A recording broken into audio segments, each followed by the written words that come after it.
the Soul's Conquest. Welcome to the Soul's Conquest, where we are in conversation with Pik Liu, coming all the way from, oh my God, I forgot to ask you, coming all the way from California. Yay! The land of the sun. And coming all the way from there to share her story with all of us and inspire us to keep going and to keep creating. Super excited to have you here. I have been on a call with Pik before, and it was such an amazing conversation. We had such amazing vibe and energy that I knew that I had to have her here. So thank you so much for being here, for being present in the space, and for sharing your story with us. No, thank you for having me. Just want to have fun here. Yes, I mean, that's what we are here for, aren't we? Yes, exactly. Awesome. So, Pik, for those of us in the audience, or for those of the people in the audience who are not aware of who you are and what you do, can you share a little bit about yourself? Sure. My full name is Pik Liu. You can just call me Pik. I am the chief design angel of Design Angel. Wow. It is a branding firm that focus on building brand for FemTech companies. Why? Because I think women deserve to be seen, heard, and shine. That's it. So true. So true. I mean, I love that introduction, short and sweet. Why do you think that women deserve to be heard, seen, and shine? Why? Because I think my personal experience, I felt that I had time that because I am a woman, I wasn't being heard. Also, my colleagues, my friends, I think if you ask any woman, I think at some point in their life have felt like that before. And I see that I'm doing branding and design really play a role in business, and first, that's why I said to be seen, because if you have a good brand, I hope I can help women's fund company or companies that really serving women to be seen first, one step using my talent, and then hopefully be heard and shine. Yeah. Yo, Pik, I have to let you know what you said resonated so deep with me, and it brought up a memory that I want to share with you guys about, all of us have experienced not being seen. And so I was actually, when I was going around jobs and stuff like that, when I was shifting, it was just before the pandemic. We were looking into exporting fruits, right, from here in India to different places. And the primary fruit that we wanted to export was bananas. And I remember studying my ass off for it. Like, I studied so much. And when we did end up going to the place from where the export was supposed to happen, I remember that I was the only girl there, or the only woman there. And I don't know why I put quotation marks around women. I am that was so, I was like, why did I do this? No, that's okay. I understand. But I was the only woman there, and it felt like, the farmer that we were speaking to, he was a knowledgeable person, obviously having farmed bananas. And so no matter how knowledgeable I was, it was like I was not a part of the conversation at all. And like, there were two other people there, had basically no clue around the exporting business, no clue around bananas and the growth and the different types of bananas that are usually exported. And I felt like a monkey there, to be honest. I know, weird analogy, but I was like a part of the room that didn't exist. Like, I was probably, I wasn't even wearing clothes like that, but I probably would have been camouflaged by the wall. It was like that. Like, I was non-existent, right? The only thing that I was good enough for was having conversations around food. And it just felt so weird. So when you were talking about this, I remember I came back home and I just cried my eyes out in front of my mom, because I had been studying so hard for it. Like, I would be pulling all-nighters. I would be studying from around the world, the export business, what needs to be done, how can it be done properly. And I bawled my eyes out, and my mom was like, you can't do much about it, right? It's how the world functions. And I was like, I heard her and I felt even more guilty about it. Like, because she's the person who's always stood up and showed up in her entirety. And she's always encouraged me to do the same. So she was like, as long as you did what you were supposed to do, as long as you prepared for it, as long as you showed up, that's all that matters. And I heard her, but then there was a part of me that, damn, I wish I was heard enough. And I actually felt grateful to be honest, that I wasn't heard in front of him, because I didn't want to be in a space where I wasn't respected in that way, and I wasn't seen as someone who had enough knowledge to talk about what she was talking about. I mean, it's better to know before than to know after, I feel. It's Right? true. It's true. In a way, that's better. Yep. Yeah. Yeah. I was just like, okay, fine. I mean, it's okay. I know I don't want to be associated with this person anymore. But when you said that, right, like all of us have experienced this in one form or another, it hit home for me. And that memory that has been buried so long ago that I didn't even know existed anymore just came up. So I was like, yeah. I'm glad you shared this. Get it out of your chest. Yes. And now knowing that there are many people out there actually Mm. trying to change it in many different ways, Yes. and so I felt like, well, in my own little way, that's how I do it. And I respect you so hard for that. Like, you are shifting the perspective. So I appreciate you for focusing on femtech brands. Now, I want to ask you this. How did you start? How did your journey start? What was the spark that made you go, design is the thing that I want to do? Design. Okay. So I was like, how far you want to go? Hey, So go all the way back. I don't know. design. It is interesting. Growing up, I had no idea graphic design was a thing. Yeah. But I remember I was like first grade, second grade, I would look at the textbook. And then I complain, why this illustration doesn't match? And why this layout so ugly? I always kind of complain about like, this is not good enough. It could be better. Yeah. And not until high school, there is a elective, like in high school, I could actually take art class. And I was like, I always like drawing. So okay, let's take it. And that teacher actually she is really inspiration for me to get into graphic design. She introduced me. She told me what graphic design is. And she saw me, I was very good at it, actually. I was very good at drawing and art and stuff. But one thing stood out was graphic design. And I thought it was just for play, like just for fun. Yeah. Until she told me, no, you can actually do graphic design, make a living. And that's when the light bulb went on. It's like, okay, really? I would love to do that. Yeah. And so that's kind of my idea getting to me. But, I grew up in Hong Kong. And really doing art is not something, although it's possible. I felt like my heart at that time still, I just want to go with what everybody's doing, going to university, study accounting, whatever I'm capable of. And that's what I was going. So we had A-level. A-level, I got really good in art. Actually, I got admitted to a kind of a vocational school. Like that is not a high school anymore in art, but I rejected.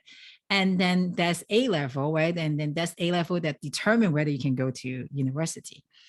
At that time, I realized, man, I wasn't good at studying. I couldn't good academically. Oh my God. And so I'm like, man, I can't compare with these people and I have no heart in it.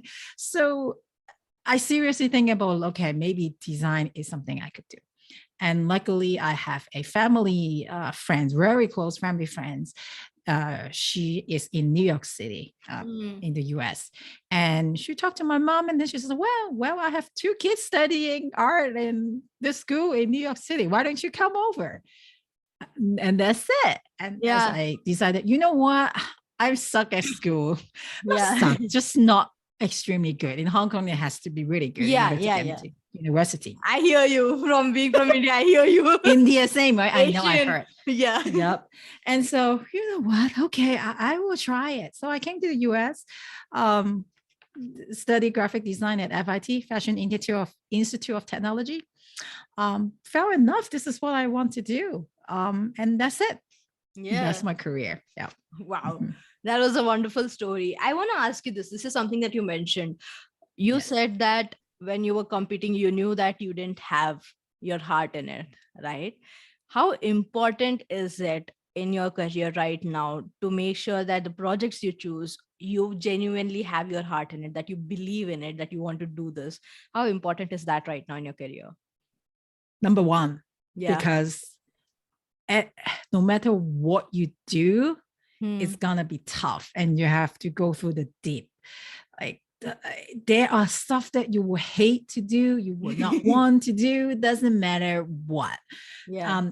So if you don't have the heart, it's very hard to go through that hard time and Mm. pass through it. And I see it in myself many, many times. Only when I truly believe in it, I'm willing to struggle and go through it and do the best, really. Mm. Yeah. Mhm. Yeah, I love that. Now, talking Mhm. about careers, why did you choose FemTech in particular? This is actually by accident again. Mm-hmm. I graduate and then I work in a couple design studio, Mm-hmm. and then I felt okay, I can do more. And so 2010, I came out and said, I'll do my own thing. I'll do better design stuff, but I have uh, no business acumen. So suffering for 2 years, couldn't find clients, and Mm. then finally land some good clients. But it also helped me fell into a niche, Mm. and I've been doing well in that. But then, okay, a few years in, I was like, man, I can do more. I Yeah. could be better. Again, like I always want to be better and do more, I guess. Um, so I knew that this cannot be for life. I would at some point in my life pivot my business somehow, go into a different niche, but I just didn't have time at that time until COVID came. That's when things turned. Like business, like 50% of my clients gone, quiet, and I can't go anywhere. So I thought, okay, that's good. I will spend the time, since I have no money either, I will Yeah. spend the time just, I read books, I take courses, I look around internet and figure out what I want. Mm. So by the end of that year, I knew like women and startup is really the things I want to do, and branding, because I Mm. love branding, is that it connect business with design. I think the bridge is very important, and I love doing that. So three ingredients. And as a branding person, I know it's still not niche enough. So Mm. I just knew it's there, but not quite there, until I attend I attend a lot of events then too. One of them is a demo day for a FemTech cohort. So if you startups, you will join kind of accelerator, right? Or cohort they call, and then at the end, kind of a graduation ceremony, you need to go pitch your business. Right? So that Mm. means like from nothing to now you can pitch to people what Mm. your business is about. And that was a femtech cohort. That's when the first time I learned about femtech. And I still remember the lady, she's Brittany. She's the founder of FemTech Focus. She said, well, it's FemTech, not FinTech. This is not a misspell. And I still remember that. And because I thought it was FinTech too, but it's not. And I realized all the pitch that I heard, it just resonated with me so much. Like, man, Mm. I can use this product. I can use this product. What is that? And so I went back very impressed. And I thought about it. I did some research myself. How big is this market? And I realized, look, 80% of the founders are women, those startups. So I'm helping women build their business. And the end user are women. I was like, one stone hit two birds. And I'm Yeah. in. That's like I'm in. Oh God, I love that. I love that so much. Okay, so tell me this. Let's say you're working on a project right now. Let's say you're helping your client brand their company right now. What is it that you hope you will achieve by the end of it? I hope is that they will find the big brand idea that they have. And also visually, I hope I can build a system for them, visual system for them, so that they can go off and build a brand themselves. I think a lot of time I have seen a lot of clients come to me, they have brands, but then they said, well, we have the logo, we have the color, we have the branding guideline, everything, purpose, Mm. whatever, but they don't know how to use it. It's like they stop there and Yeah. they come to me, want me to help them kind of activate brand. And I felt that, man, this is a big problem. So I feel that my job is not to build them a brand, but I hope to help them be able to go off and build the brand on their own. No, Yeah. I love that. Mhm. What do you hope that they will feel when you present the final presentation to them? Most of them are excited and happy. And hey, give me a good testimonial. No, Yeah. the best I want really is that in some way that brand will really help them get funding or get to their goal, the next step of the business. And yeah, and that's what I want, really. Yeah. How important is it for you to, like for them to feel happy with what you have presented them with, and that they are aware that this is the next step in their business to grow? How important is that feeling for you? Oh, it is extremely important because if my clients they does not show on that visual solution, I know eventually they will give it up Mm. and they will not use it. And that means it's a waste of money and waste of time, and they Yeah. have to redo it. So it's extremely important. I often ask clients, like, if I can see them, they are not quite happy, I Mm. have to ask, what's the problem? Why? Um, yeah, extremely important. How, you said that you ask questions. How important is asking those questions at the right time, and what usually tells you that it's the right time to ask these questions? Sometimes it's not just question, right? Just looking at people facial expression Mm. and the words that they use, you can tell. I think Mm. a mix of different things. Asking question, yeah, when I see those signs, then I will ask, right? Yeah. And then sometimes client will give us vague answers. I just don't feel it. Then I Mm. have to help them. What do you mean by not feeling it? Like, Mm. is that the color? Is that the font? Is that the look? Is it the concept? So we have to guide them through it, like Mm. into the details. Because a lot of time clients, it's not like us, they are not designer. They don't know exactly why things doesn't look right for Mm. them. And we as a guy, as a designer, really need to know how to communicate that for them, I think. Yeah. Mm. What would be an advice that you would share with new designers right now that they could utilize, some tips that they could utilize that would help them basically navigate the presentation part of the project? Like the you have done what you had to do, now you're presenting it, so asking questions, guiding them through it. What would be some tips that you would like to share with them? Yeah, I think it will be keep an open mind. Hmm. I could be wrong. Um, there's always that. I don't always see that my solution is right, is always 100% correct. Mm. I always keep an open mind that when clients have comment, let's listen. Even in the first time, I felt like, man, this is ridiculous. Mm. Like, let's say like the color is blue and then they want pink, and it doesn't match the brand personality. But I will not want to say stupid first. I was like, why is that? Maybe from the conversation, you'll find out we are missing certain important information that they didn't tell me. And now I make sense why the client said what they said. Mm. So it was very important. We are never right. Okay. Just Yeah. I'm never right until I get enough information from the Mm. clients. What would be a good mindset for them to have around this?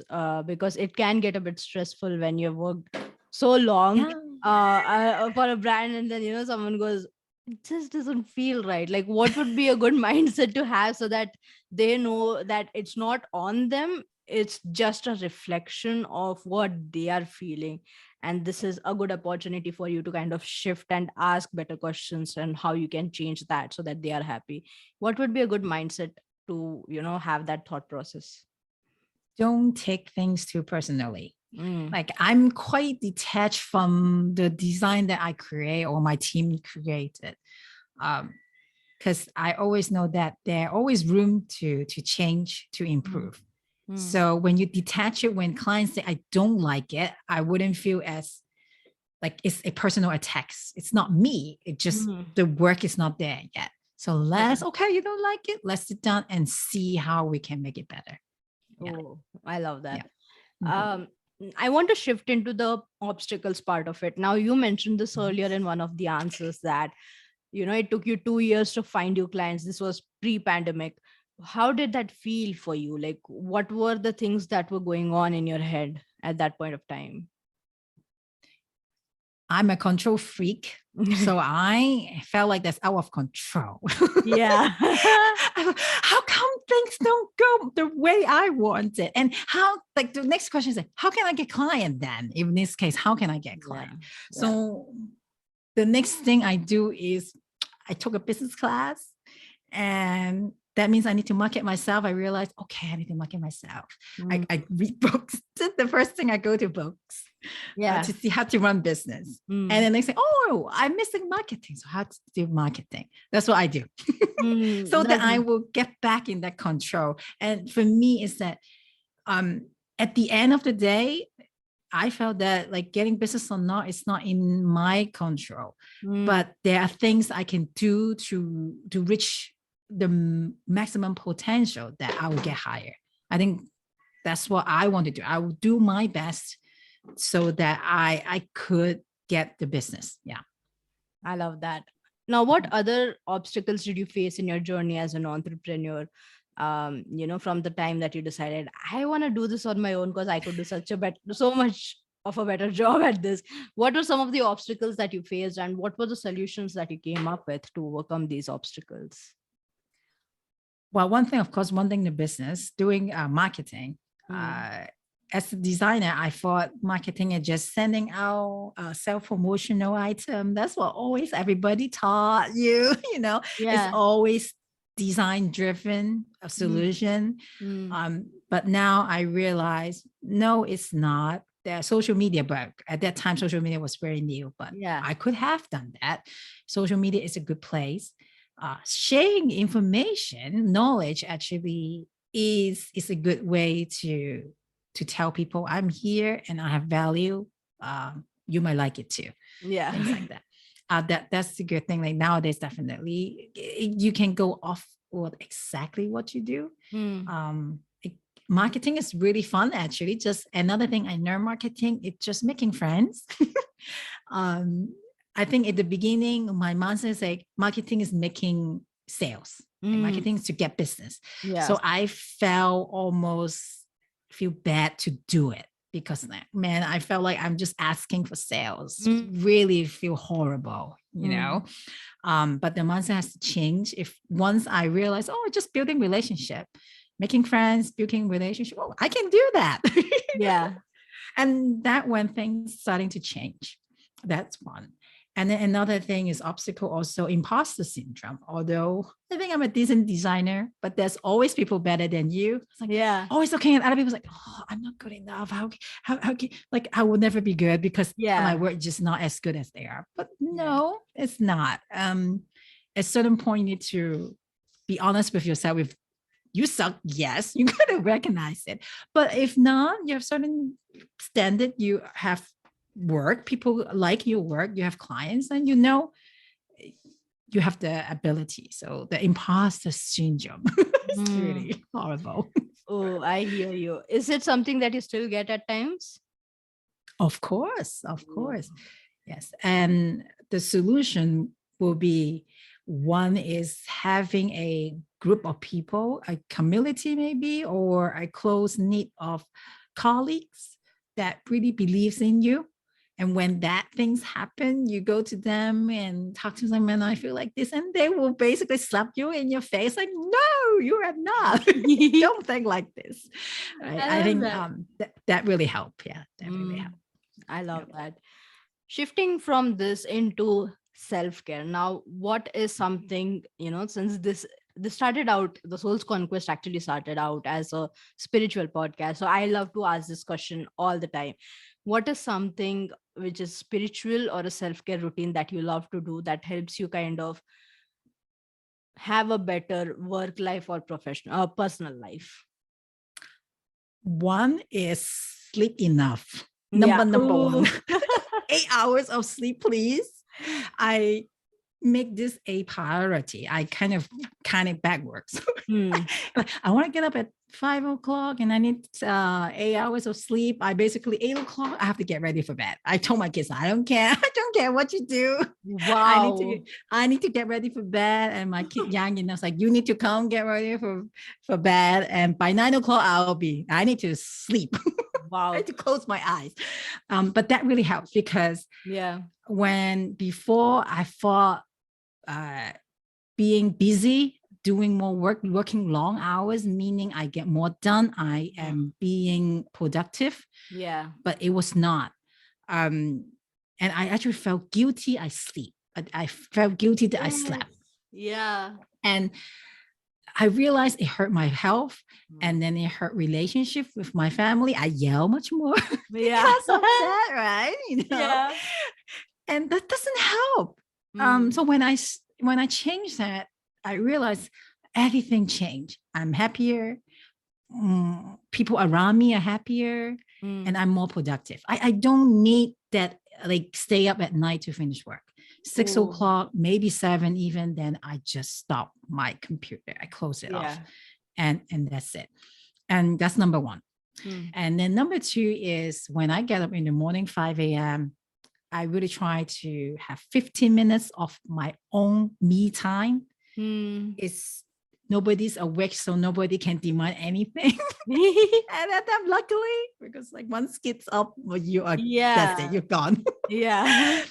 I give myself at least 15 minutes just to do whatever I want to do, not business related. Mm. I recently I realized the best thing to do is meditation. So Mm. I don't even get up, I just stay in bed. I Yeah. open an app and Yeah. just do meditation there for Yeah. about 15 minutes. And that really ground me. Mm. Also, I felt that meditation is really good because you basically to be present and do nothing, which is to Right. force you to do nothing versus if my me time is there, I was like, okay, let's read a book. Let's Yeah. do this, let's do that. I'm like, oh, that's kind of defeat the purpose. So Yeah. meditation is great. And I also feel that because of this, I'm more productive. Mm. Yeah. Meditation and sleep. I genuinely loved what you said, Pick. It resonated so deep in my heart because let's talk about sleep.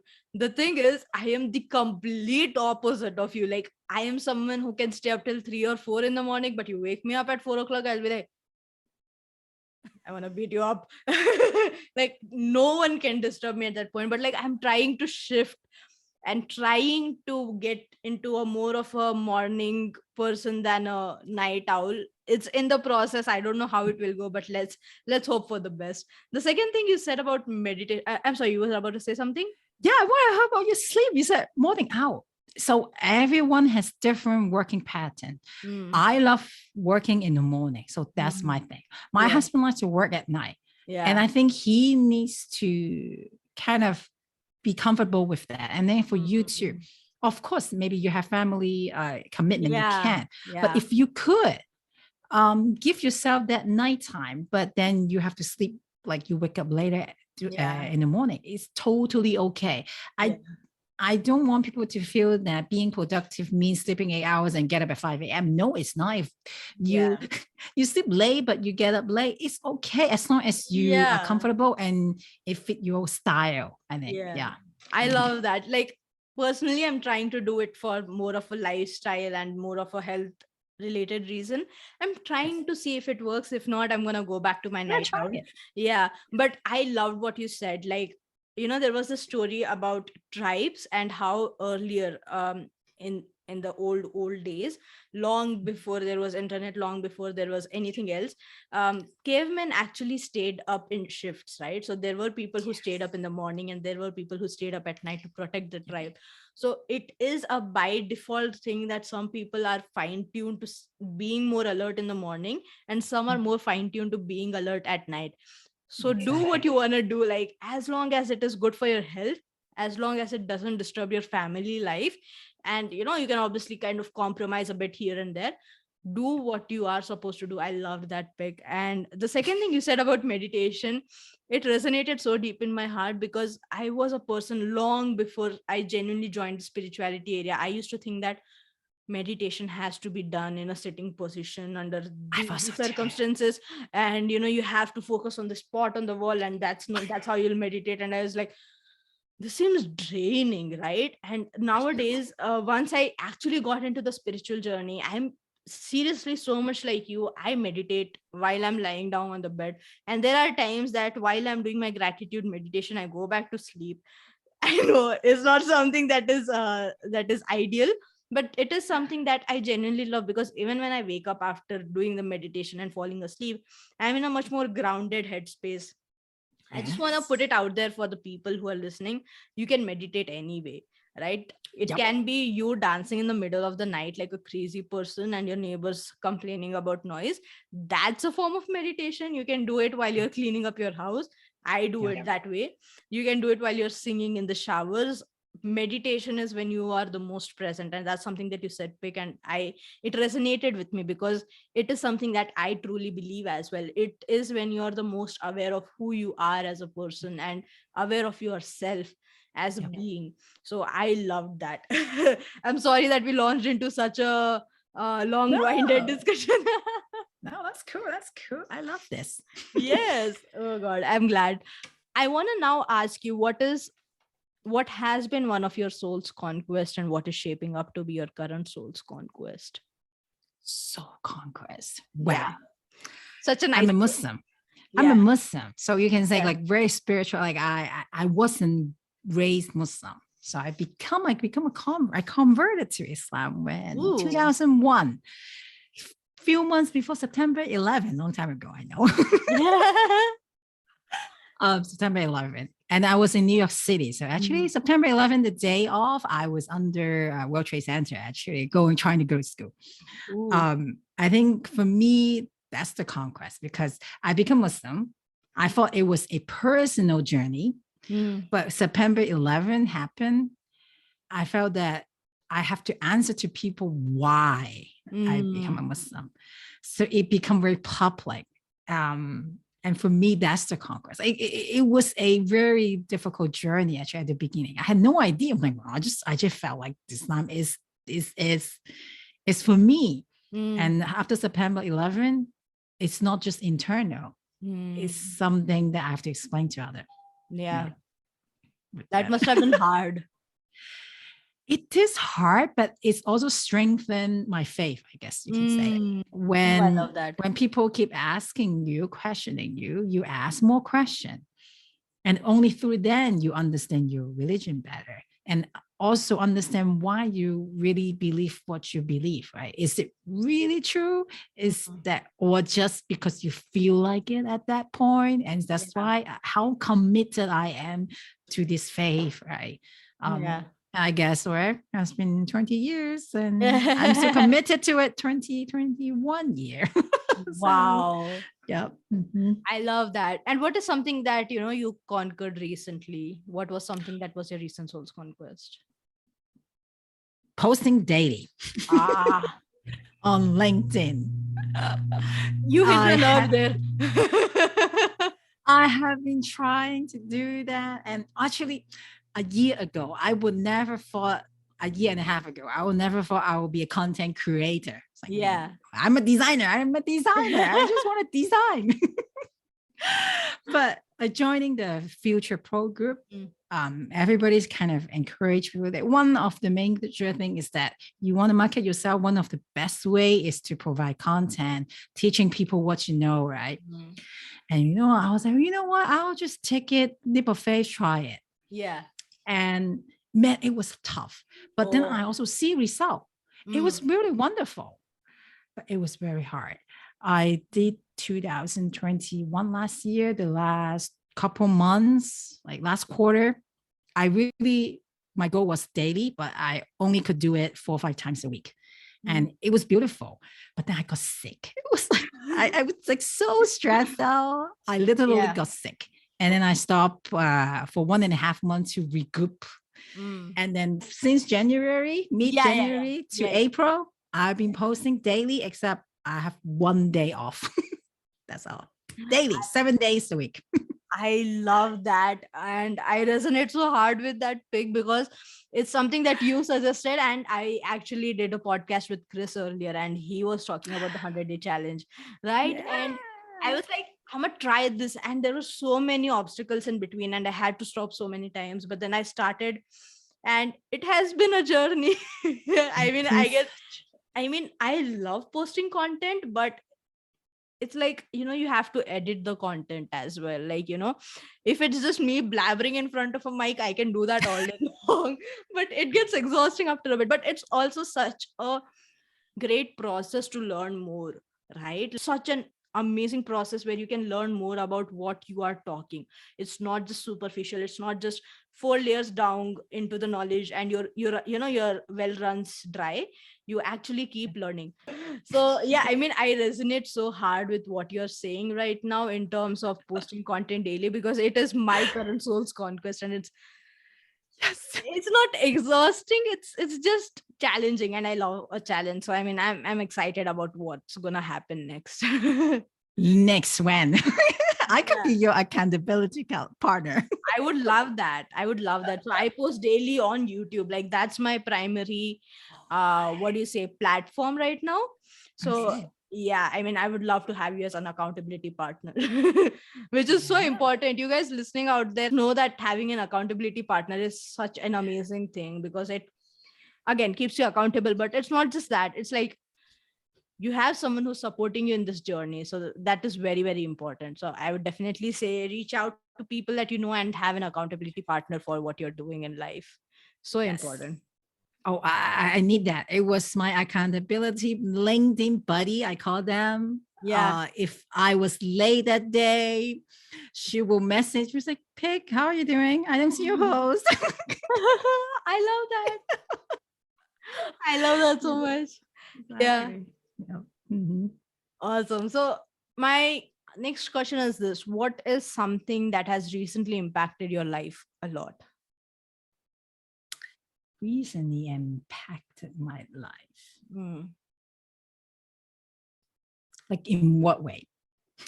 Anyway, right, like whether it can be in terms of your personal life or professional life, it can be anything. What is something that recently impacted your life?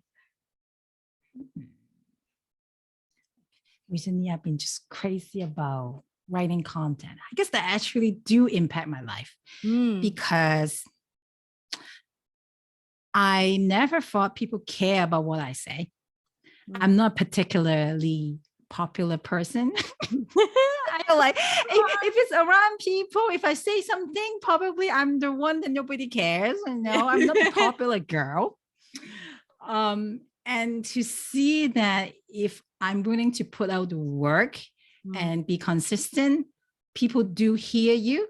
I mm, think for me, it's quite life changing. Um, and I don't believe in myself before. I say I couldn't write. I'm a designer. I cannot write. mm. But now I'm writing, and people telling me, "I love your writing. I love your content, Peg." I'm like, really? So Oh for me, god. that's life changing. I didn't believe in myself, but I think that in the pro group I mentioned, they have a lot of people believe in me the way I don't believe in myself, and they kind of help me go pass through that. And now I see that I could do certain things, like writing content daily and producing something that people do enjoy. Um, for me, that is the transformation. Yeah. I love that. Okay, so we are at the end of this podcast, and the last question I would like to ask you, Pick, is this: what is the one last thing you would like to leave my listeners with? Find a group of people who believe in you and stick with them. I think for the longest time, I'm an introvert. So I always just to do things alone. Mm, I don't like to talk to people about anything, like my challenge, my success. Like, I don't care. I just want to work. I just want to do my work, and that's my craft, and that's my art, and I enjoy it. mm, But now I realize, because I was alone, I couldn't break through certain things. When hard time come, uh, or like I do have clients saying things telling me that I wasn't good enough, and I believed in it. And I think you need those people who believes in you around you to constantly remind you that you are not. Don't listen to those people, and you can do better, and push you to do the things that you don't believe you can do. Very important. Yes, that will be Yeah. my last advice. Yeah, I love that. I love that a lot. Thank you for sharing that, Pick, and thank you so much for sharing your journey with us. It was such My a pleasure. beautiful journey with so many amazing tips that I resonated so hard with. Thank you so much. Wonderful. My pleasure. It was fun chatting with you too. Yes, yay.